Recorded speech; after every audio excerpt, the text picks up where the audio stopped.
आज हम बात करेंगे ऐसे बच्चों के बारे में जो कि जगह जगह थूकते रहते हैं, और अगर आपके घर में ऐसे बच्चे मेहमान आ जाएं तो फिर क्या ख्याल है आप?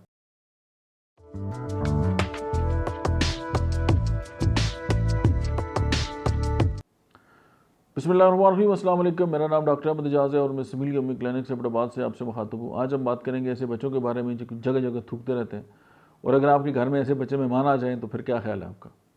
और वो उनको बेचारों को ज़हर मुँह में राल बनती है और बहुत इस तरह के इश्यूज़ आते हैं, तो वो उन्होंने जगह जगह तो ये काम करना ही है। तो फिर अगर वो आपकी क्लिनिक में आ जाए इस तरह के, तो या आपके अपने बच्चे इस तरह हों, तो फिर तो अज़ाब जाएँ।